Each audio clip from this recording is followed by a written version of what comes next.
pretty boy Andy Burnham might have found a route back to Parliament via a by-election. Is this Keir Starmer's worst nightmare? You could end up with an even more left-wing Labour Party. I mean, those of us on the right think this. Good day, political insiders and lovers of beautiful chaos. Welcome back to Britain Media, where we slice through headlines with surgical precision and just a little wicked enjoyment. Buckle up because the political Richter scale just shattered. We've watched Keir Starmer dodge tense interviews before, carefully stepping around questions like a man crossing a minefield, but this was different.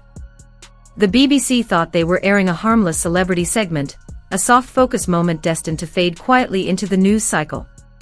Instead, they opened the door to a cinematic heavyweight.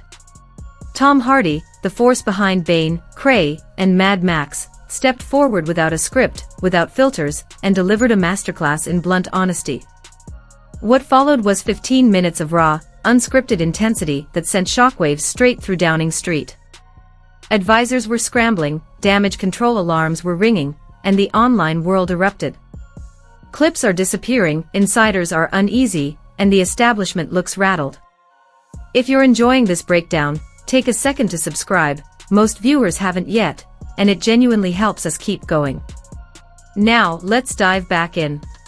Now, one thing is for sure, Sir Keir Starmer is not acting in our national interest. He hasn't done it over Chagos, he hasn't done it over the Chinese mega embassy, or over illegal immigration, Islamist extremism, the Pakistani rape gangs, the economy. He hasn't acted in our best interest when it comes to our energy bills, the education system, small businesses, farmers, pensioners, pub landlords. Who the heck is our Prime Minister working for? Alright, picture it clearly.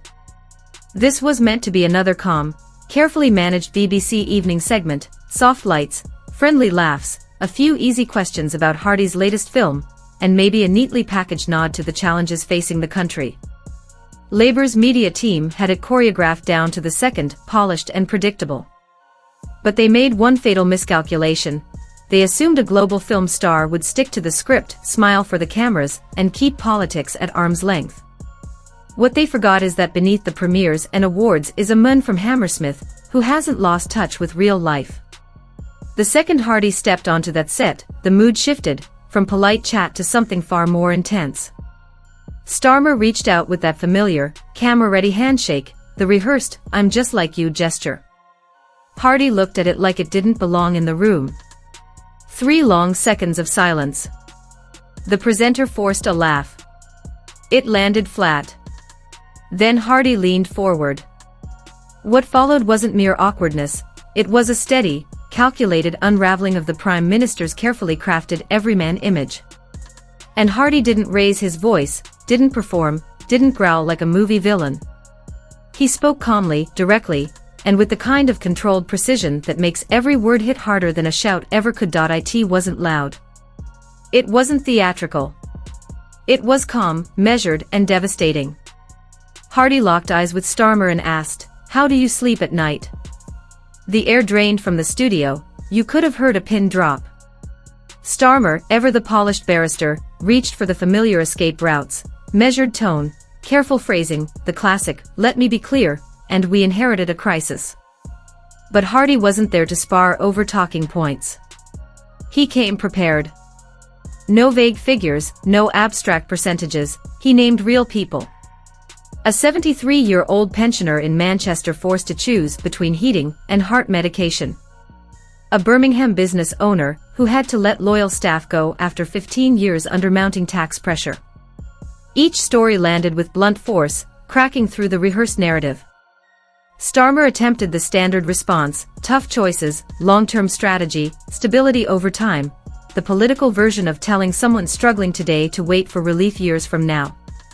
Hardy didn't let it breathe. He cut in, sharp and direct, "Don't give me the politician answer. These aren't statistics. These are human beings." Hardy pressed, steady but cutting, "and you're sitting there in a tailored suit, secure, salary guaranteed, speaking about sacrifice as if you're the one paying the price." The camera caught it, a flicker across Starmer's face. Not the practiced smile but a crack, irritation, discomfort, the subtle strain of someone accustomed to control suddenly losing it. For a moment the script slipped. Hardy's intensity didn't come from volume, it came from conviction. Starmer looked stunned, like a man who had mastered the briefing room, but wasn't ready for a challenge that didn't follow parliamentary rules. With public approval already sliding sharply in recent months, the tension on screen made the numbers feel real. He appeared polished, yes, but disconnected. And Hardy drove that contrast home. He didn't just question policy, he questioned perspective. He spoke about real-life trade-offs, about families weighing bills at the kitchen table, about growing up close enough to struggle to recognize it instantly. "I know what it's like to see your parents choosing which expense can wait," he said firmly. "When you've never felt that pressure yourself, it shows in the decisions you make." 13 U-turns and counting. Perhaps we should begin to feel sorry for Sir Keir Starmer, because everything he touches turns to ashes and wormwood. He has the reverse Midas touch, that he doesn't seem to be able to get anything right.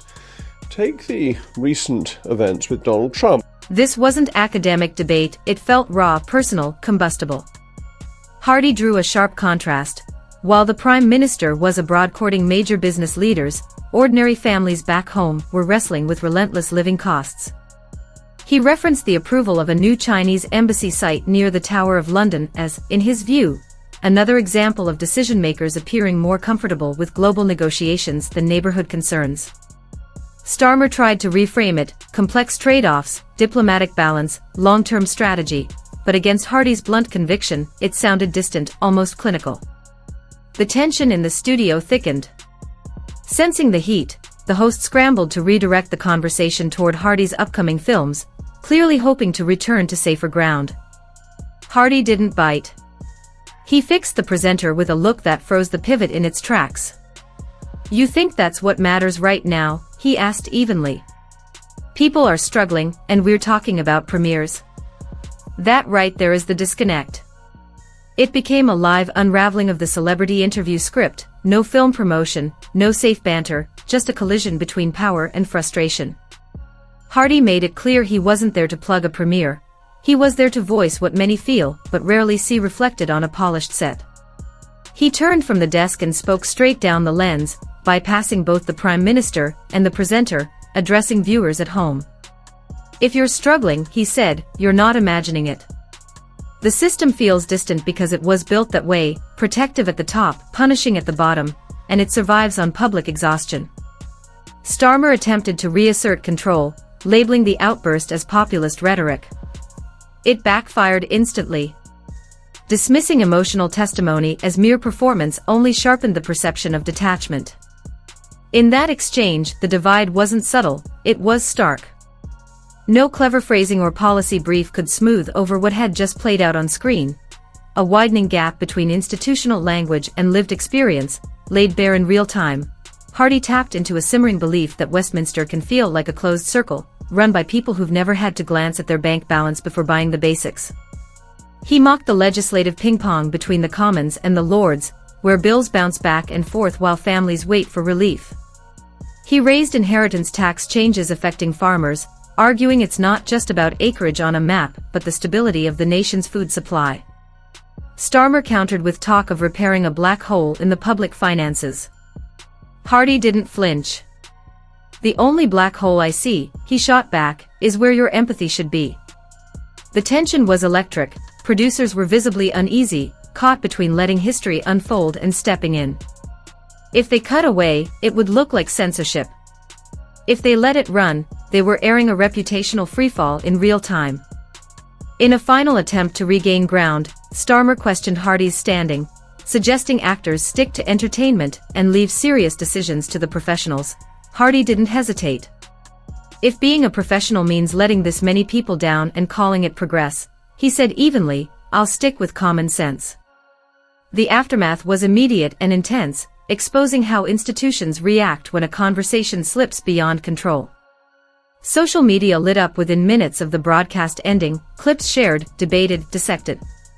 Then came the quieter shift, segments trimmed, official uploads harder to find, a carefully worded statement from the BBC acknowledging the confrontation and promising to review booking procedures. Critics saw it as damage control. Supporters called it editorial judgment. Meanwhile, familiar counterattacks rolled in, Hardie labeled emotional, uninformed, chasing headlines. The focus moved to his tone rather than his substance. But that's what made the moment stick. He didn't rely on outrage alone. He cited figures, NHS waiting times, rising tax pressure, stalled trade outcomes, and challenged the Prime Minister's prepared lines with specifics. It wasn't just passion. It was preparation. And that combination is what made the exchange impossible to ignore. Pretty boy Andy Burnham might have found a route back to Parliament via a by-election. Is this Keir Starmer's worst nightmare? You could end up with an even more left-wing Labour Party. I mean, those of us on the right think this Labour Party is catastrophically left-wing and has wreaked extreme damage on this country as a result of its absurd policies. But just wait until we get the next Labour leader. Camilla, everyone assumes that the strongest challenger to Keir Starmer within the Labour Party would be Mayor of Manchester Andy Burnham. The problem is, he's not in Parliament. This wasn't a celebrity-chasing applause, it felt like a direct assault on power. Hardie argued that calling painful policies, tough choices, rings hollow when the person signing off on them is insulated from the fallout. He drew on his own uneven path, raised in a creative household, navigating personal setbacks, rebuilding the hard way, to underline that he understands how complicated real life can be. Then he contrasted that with what he framed as the Prime Minister's carefully managed ascent. His point was blunt: you can dress decisions in nuance and legality, but if the outcome consistently shifts pressure onto those with the least cushion while shielding those with the most, people will question the fairness of the system itself. Since the broadcast, Westminster has felt the tremor. Debate has spilled beyond party lines, and even some longtime Labour supporters have reportedly admitted, quietly, that parts of Hardie's critique struck a nerve. The image of Starmer, small, defensive, flushed, under the relentless gaze of a Hollywood actor is one no polished campaign ad or glossy broadcast can erase. It's already become a meme, a rallying point, and a source of genuine anxiety for the establishment. Desperate to pivot, they try to sell the global Britain narrative. Yet how do you speak of international influence when you can't even control a studio in White City? Rumors are circulating about a board of truth, an informal coalition of public figures and community leaders planning regular reality checks to counter official messaging. If it takes hold, it could shake the traditional media political complex harder than anything in decades. Starmer is learning that in 2026, the public won't settle for carefully curated narratives. They want raw, unfiltered truth, even if it comes from the man who played Eddie Brock. As the credits rolled on what may be the most watched 15 minutes in BBC history, one question lingered everywhere: can Starmer survive this? The media will try to bury it, but the moment has already ignited a fire that cannot be easily extinguished. They'll try to paint Hardie as an emotional actor, out of touch with the complexities of governance, emphasizing Starmer's careful diplomacy and upcoming trips. But the moment has already landed. You cannot unsee a Prime Minister being confronted for overreaching by someone the public genuinely respects. The 75% of Britons now viewing Starmer unfavorably finally heard their frustrations reflected on national television, and it came from the man who once embodied the Cray twins. The reckoning Hardie set in motion is only beginning. Fans of his films or not, it's impossible to ignore the impact of someone speaking unvarnished truth without fear. The establishment may scrub the footage, but they cannot erase the image, nor the idea, of a leader held accountable by the people he claims to serve. In 2026, political theater no longer suffices. Raw honesty rules the stage. Thank you for watching.